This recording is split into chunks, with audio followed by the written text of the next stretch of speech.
and welcome back to iPropertyRadio with myself, Carol Tallon. You can contact us on social media at iPropertyRadio or email hello@iPropertyRadio.com. In the Proptech Hot Seat today are Ollie Farago, CEO, and David Oates, CRO of Coyote. Gentlemen, you're very welcome. Ollie, I almost got your name right. It was a good start. Thank you very much. We're very pleased to be here. Yeah, thanks, Carol. You're very welcome. So, Coyote, tell us a little bit more about Coyote. So, Coyote is effectively a CRM, but specifically for commercial real estate. So instead of tracking companies, instead of tracking sales opportunities, we are tracking properties, tenants, the relationships between them, so that anything that our clients know about their market is stored within one place, and then they can easily access it. And then we layer on top the processes involved in buying, managing, and selling commercial real estate. So we help them deal with agent introductions and which ones they're going to accept. Then when that becomes a deal, we help them manage the whole transaction all the way to completion. And finally, we help them aggregate all of the data together on the properties that they own and manage, so that they have a holistic 360 view of all their interactions with their real estate and tenants. Okay, I'm conscious that the first iteration of Coyote was going back almost a decade and a half. Now, over the past half a decade, commercial property has really been transformed quite a lot. So actually talk to us about the evolution of the platform, because again, the marketplace has changed so much. Yeah, so in 2008, a bunch of us left a previous business called Halverton, and we knew that we wanted to set up a new company, but we had 6 months where we were contractually restricted from going and talking to any investors. And so we had this absolutely unique opportunity where we had a commercial real estate team with 100 years probably of experience. Yet we had a blank sheet of paper to really look at how we could build an asset management platform from the ground up. I was the chief technology officer, so it was my job to go out and look for what systems we could buy and plug together to really power an asset management platform like ours. And what we found is that there wasn't anything out there. And not only that, there weren't really any vendors that truly understood the challenges and the pain points of a platform like ours.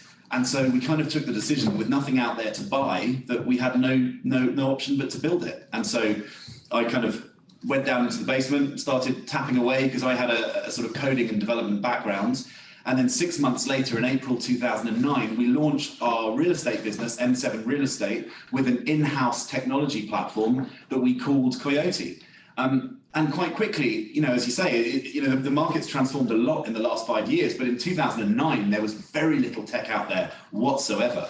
And so it gave us this incredible edge and this incredible unique selling point when going out and talking to investors, where we could say, look, let us show you how we manage data better than anybody else in the market. And it made a real difference. And so we kept it then gave us the kind of enthusiasm to keep investing it, to keep growing. And as we found real pain points and challenges in our business, we could add features to the platform that solve those. So it just very naturally just evolved to be this really, really powerful platform.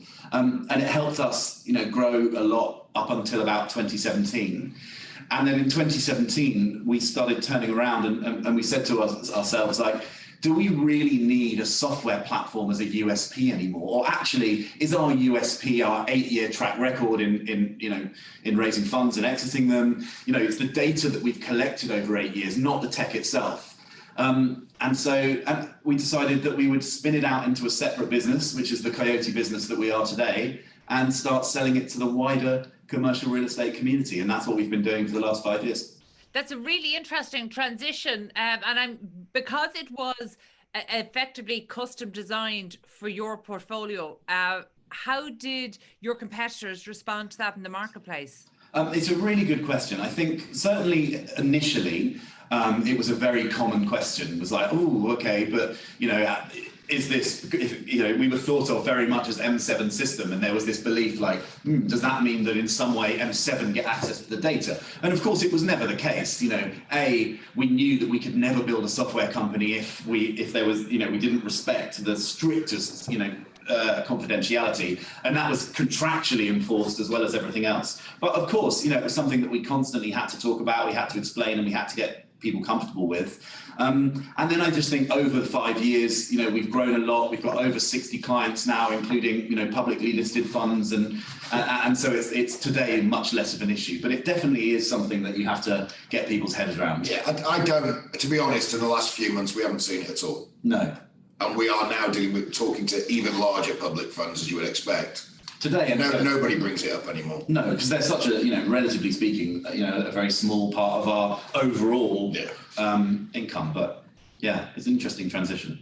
Yeah, no, I can imagine so, because actually for any technology provider coming in, trust is such a huge thing, and credibility, and people want to know the pedigree, and they want to know where you're coming from and your journey. Just again, because I one of the things we've seen over the past 6 or 7 years, like for a product like CRM, I don't think there's many companies buying in a solution where they haven't had anything so far. So either you're coming in to correct previous bad purchases or to build on previous ones. So when you're coming into a new customer now, because they already have some sort of a system in place, I would imagine, or is that the case for many people?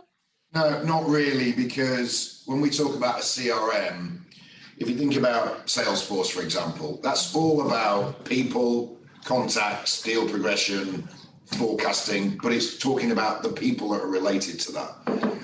We are talking about inanimate objects here. So nobody's done that CRM for CRE as a kind of buzzword. Actually, what we're seeing is we're talking to companies still that everything's based on Excel. I think the rip and replace kind of approach is probably 5 years away. Really? Yeah. I mean, we're seeing, there's 1 or 2 players in the US that do point solutions, part of what we do. There's not really a lot in Europe. So I think in 5 years, we'll have people trying to rip and replace Coyote. But at the moment, we're ripping and replacing Excel. And frankly, still, daybooks, emails being forwarded round, shared drives where PDFs are dragged and dropped.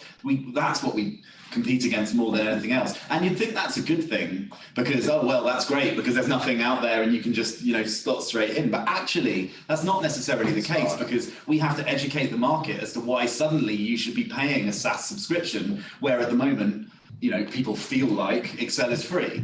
And so, there's a lot of education required. That's a really interesting one. It's amazing. The more we interview different PropTech solutions and providers, we can really see the niches in the market where maybe were well served in the past and those that actually weren't even tapped into. So that's a really interesting point. So in a way, CRM is almost a misleading term because that would be customer relationship management. So what would you be in? Asset relationship ARM, IRM, whatever. We should come up with a really good acronym for that. Yeah. But my background is I started in the PropTech space when it wasn't a PropTech space with Argus Software and then the Oates group, and I looked after their international business. They had no competition because there was nobody in that. The PropTech was not a thing 10 years ago. We are going to see more competition in the future. And actually we need competition because it's very hard to make a market when you're on your own. It's good for the whole space. Yeah, it's good for the space to have real competition. And we're going to see it. We know the organizations, people in the US are going to come across the pond. But right now we're kind of just making hay while the sun shines, I suppose. Yeah, I think that's a great attitude. And in fact, it's one of the things we do with early stage PropTech companies, particularly if these are early stage founders and it's their first time creating a business themselves. Unfortunately, our academic studies in terms of competition have taught us to see that as an obstacle or a challenge and not fully understand the opportunities. However, every small and new business struggling to scale understands the power of leveraging your competitors. It's a really important resource. And you're absolutely right. If you're the person educating the market, it's taking an awful lot of energy, a lot of resources in the way that could be directed into your sales and marketing and your delivery and execution pipeline. So that's a really fair observation. And it's one that I think maybe first-time early-stage founders don't really grasp. But it is an important one. But in terms of managing assets, one of the recurring themes when we speak to PropTech providers, particularly across the commercial space, when they're dealing with portfolio owners, is that I almost marvel that there's been such a poor lack of understanding of assets up to now, as in the data. So yes, there's Excel spreadsheets, but they are so limited. You would imagine even address would be a basic, but actually that's not necessarily the case. Sometimes even the address isn't fully accurate. The descriptions aren't accurate. So obviously the power of any system depends on the quality of the data going into it. How do you rectify that when you're dealing with large portfolios where maybe they don't have a good handle on this? Yeah, it's a great question. It is a thing we see all the time. We speak to some of the biggest landlords and asset owners in the world, and they tell us that the way that they access up-to-date tenancy information is by, asking their valuers or asking their property managers to send them over the latest schedules. And, that is a big problem. And I think that's why we've seen so much demand for what we do over the last few years, is because especially I think COVID was a huge factor, and suddenly these all of the investors and the asset managers were being asked, what is our exposure to this sector, to that sector, to this tenant? Because risk suddenly became everything, and so many of them found out they just didn't have the answers. So our approach to it is by giving them a place where they can put all of their information in a central way. We work with them to help them centralize that, to standardize it, to make sure it's timely, to make sure it's accurate, to make sure it can be accessed by all of the stakeholders that need it. And that's the very basics, right? That's the starting point. And from there, they can do stuff with it. They can interrogate it. They can use it. But the first step is to get it all in one place. I don't want to ask this question about your clients, but about the marketplace in general. Where do you think the attitudes are in terms of tech adoption and understanding the importance of having this information more so than what maybe was thought to be quality information sitting on an Excel spreadsheet? Yeah, it's a great question, and I think it's a really valid question. Pre-COVID, I would have said people talked about it but weren't doing anything about it. I think as a result of COVID, and as Ollie's just talked about, where they were trying to get risk exposure understood quickly and couldn't, because it was taking 3 days to get an answer on what's my retail exposure in Frankfurt, for example.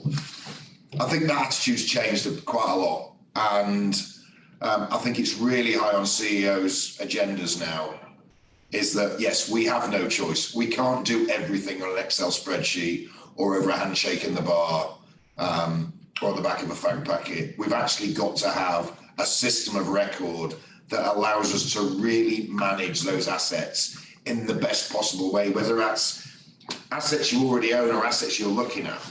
I mean, the fact is, and I'm sure I don't know if you've seen this in Ireland, Carol, but I've never seen so much liquidity in the market as there is right now, which, considering we've just had 2 years of the most uncertain period in our history, or probably since the Second World War, and we're going through another period of uncertainty with what's happening in Eastern Europe, there's a huge amount of liquidity. People need to move quickly. And to move quickly, you need good underlying data, whether that's data about the asset you're looking at, or it's comparable data about every other asset that's around it, which is what our Coyote gives you, so that you can pick out the best opportunity and move at the best pace to win the best opportunity. I think. Yeah. Oh, no, I was going to just come in on that point there, just because speed in the marketplace is something that has never really been something that has been identified with commercial real estate, except for in the last number of years. So that means actually any products that are feeding into the de-risking process have to be valued. But are these still seen as expenses, or are they seen as actually opportunities? Is the value clear? Yeah, it's a really good question, and I think there's a big gulf. I think, on one side, you've got clients that have now fully understood the value that can be gained by leveraging technology, or, ultimately by digitally transforming your business, and therefore working out how software platforms can help with that process. There are still a bunch of companies that are let's say earlier on in that journey, and companies who maybe are trying things out and then they don't necessarily have success, and that could be our platform or any platforms, because buying software, signing the contract to say I'm going to sign up for Coyote or I'm going to sign up for anything else, that's kind of the easy bit, right? Like anyone can go out and go, right, I'm going to buy some software, but that's not how your business changes, right? There then has to be an ongoing commitment to actually put in place this stuff, to change your working practice, to adopt the software, to, in our case, the most successful clients that we have are the ones that make it part of their day-to-day, the ones that say, right, if it isn't in Coyote, it didn't happen. And therefore, it forces people to change their habits, to move away from spreadsheets, to move away from conversations and say, we're going to put this stuff in a system. And it's only when they have that true commitment to change that the digital transformation can happen. Lots of people buy the software, but then they just sort of think that's going to be enough. I think it's a bit like, it's clear, Carol, that you've watched the tech market generally for a few years. It's a bit like the challenge Salesforce faced 15 years ago, when they sold loads of software and actually virtually all of it churned within a year or two. Huge percentage. Because they didn't, it was like 85% churned because they weren't getting adoption. Because as Ollie's just said, implementing software is not a solution.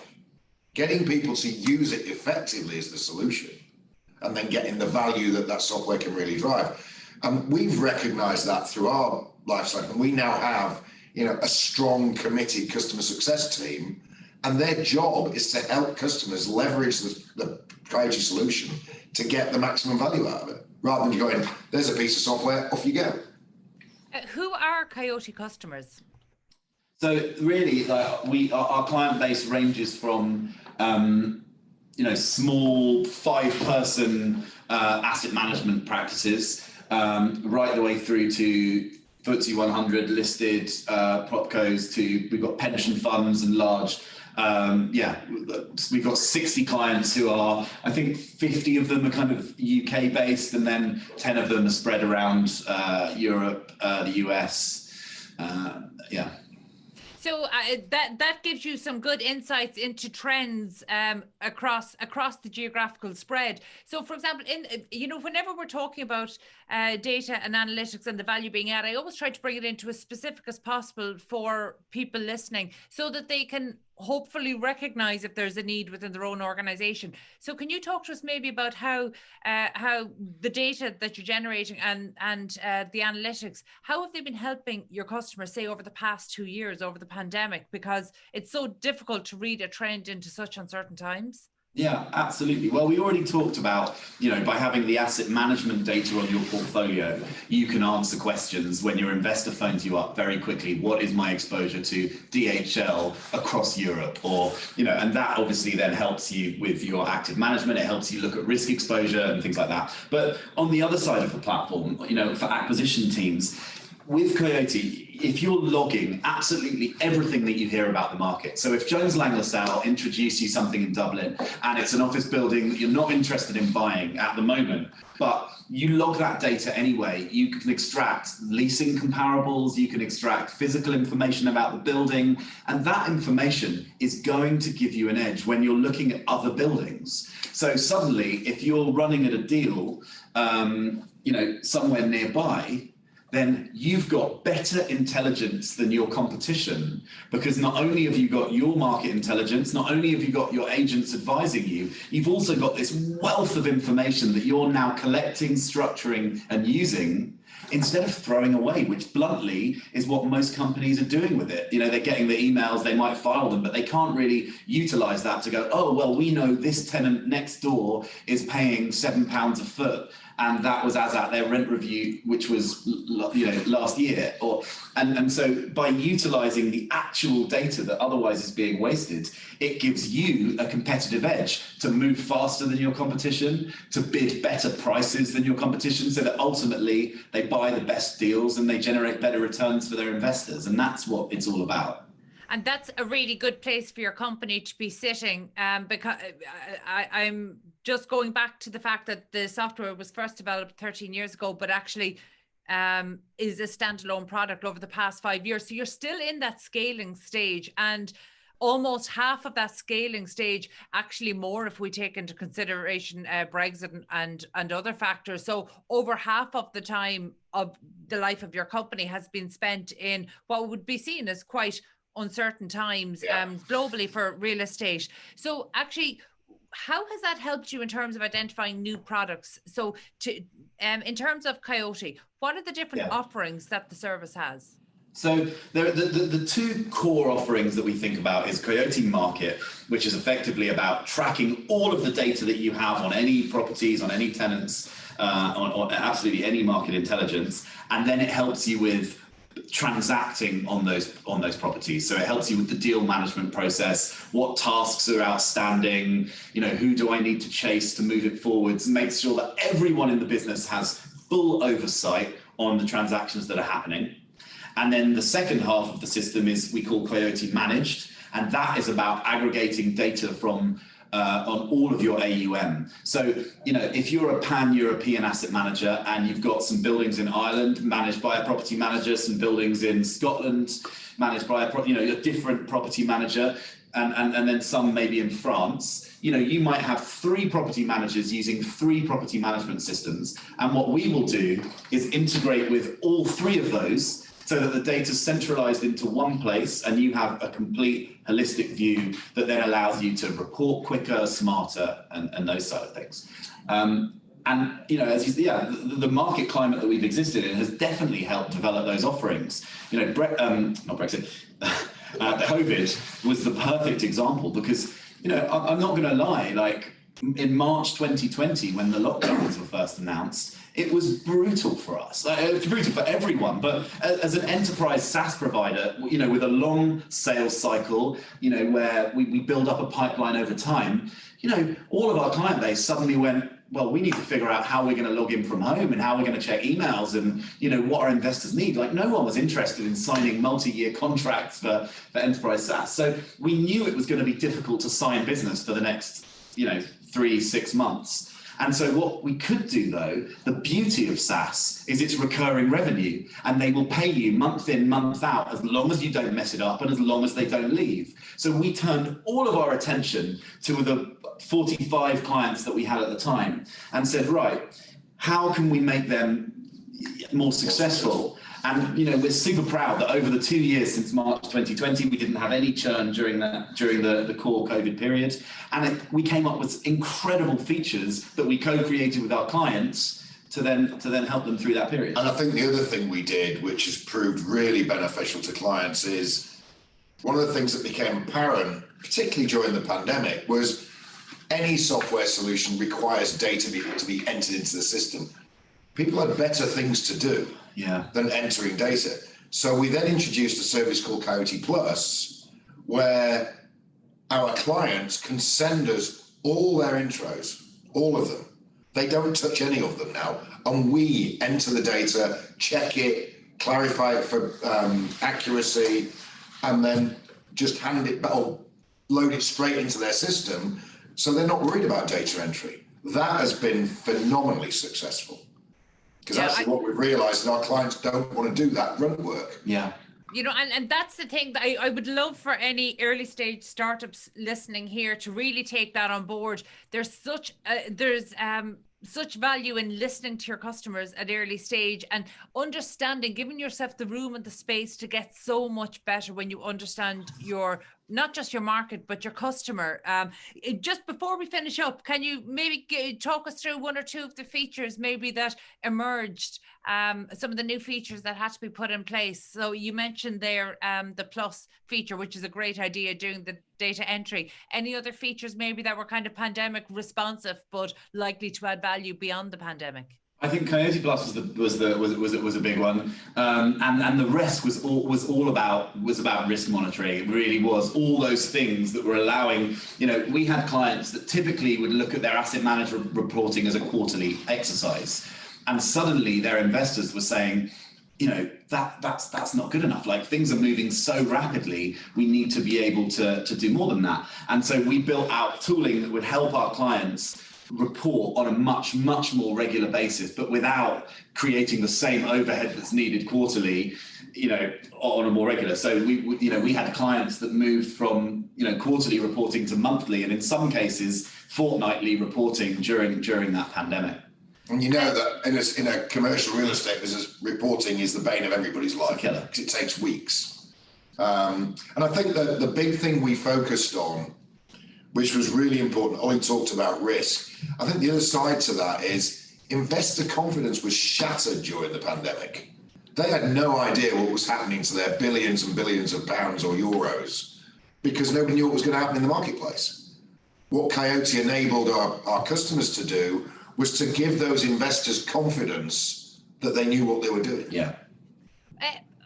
Just before we finish up, I need to ask, do you believe that investors' confidence was shattered to that extent? Because that's one of the things that was expected. We anticipated, but did it really happen? Because we still saw such liquidity and there were transactions happening. Yeah, maybe shattered was a bit ambitious or a bit dramatic. I certainly think people were worried about what is going to happen and therefore what is my exposure. So, for example, retail was struggling a little bit anyway, but it died. On leisure as well. Leisure as well.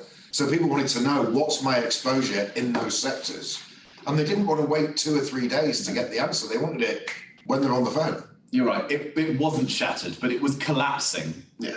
And they were terrified. Everyone was terrified. And then I think it meant that when people realised maybe this isn't as scary as we thought for the asset class, then it allowed the people that the investors and the lenders had the most confidence in. They were the ones that then they're going to want to do business with as things are recovering.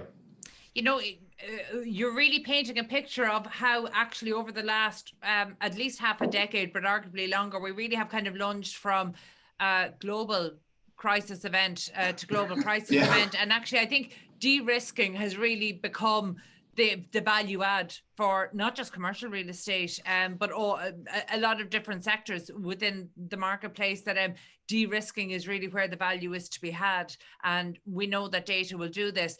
So what can we expect to see from Coyote over the next half a decade? Well, global domination. Global domination, yeah.